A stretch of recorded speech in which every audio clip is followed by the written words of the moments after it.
a well understood book of the Bible. It's 8 chapters of love poetry.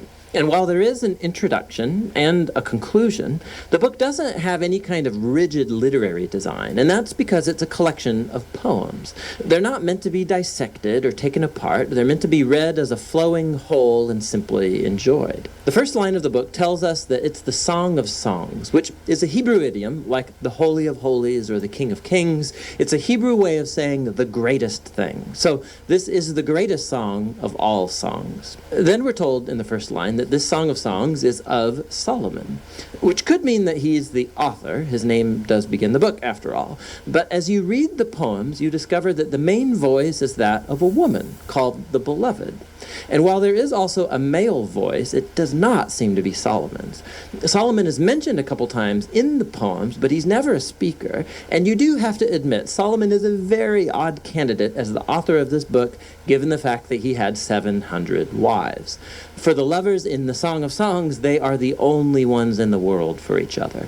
So the of Solomon likely means in the wisdom tradition of Solomon. He was known for his wisdom, his poetry, his love of learning about every part of life. And Solomon became the father of wisdom literature in Israel. And so his legacy is here carried on through a collection of love poems that explores the human experience of love and sexual desire.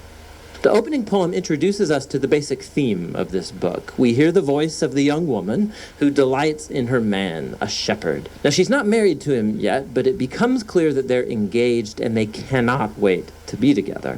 From the introduction, the poems flow back and forth from the woman's voice to the man's, shifting from scene to scene without any kind of clear linear sequence or storyline.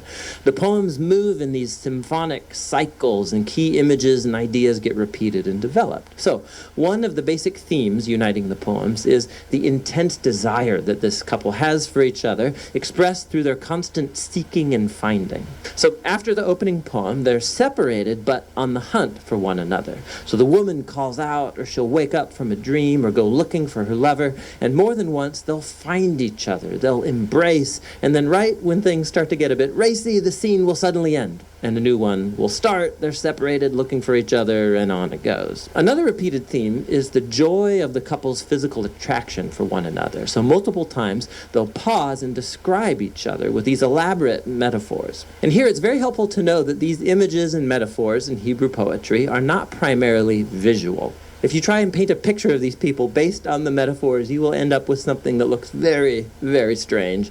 What you're supposed to do is reflect on the meaning of these images as they relate to the man and the woman. So you'll read through the poetic cycles, and the tension will keep building, and their desire and joy and attraction. And this spiraling repetition is a poetic way of heightening and focusing on the mystery and power of sexual love. It all comes together in the conclusion, which pauses to summarize what these poems are all about.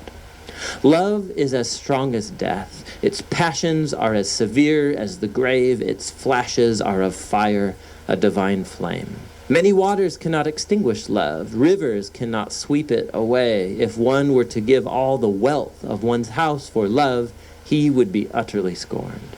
The poem highlights the power and the intensity of love, how it's both beautiful but also dangerous. Like fire, love can destroy people if it's abused, or be life-giving if it's protected. Ultimately, love expresses the insatiable human longing to know and be fully known and desired by another. Love is one of the most transcendent and mysterious experiences in human life, and as a part of the Bible's wisdom tradition, this book says it's a gift from God. After this, there's an odd poem about Solomon trying to do what the previous poem just said was impossible, to buy love. The woman rejects Solomon's offer, and then the book concludes with the man and the woman. They're separate once more on the hunt for each other. He calls to hear her voice. She begs him to run away with her, and that's how the book ends. Just totally open-ended. But that's a lot like love, which never truly concludes, because there's always more to discover and pursue in your beloved. And so true love has no end, and neither does this book. Now, through history, the big question raised by the Song of Songs is, what on earth is love poetry doing in the Bible? There have been 3 main interpretations of this book throughout history. In Jewish tradition, it's been read as an allegory, each character a symbol. So the woman is Israel, the man is God, and their love is a symbol of the covenant between God and Israel made at Mount Sinai and the giving of the Torah. This view flowed into the Christian tradition, but the characters were swapped. So it's about Christ's love for his people, the church.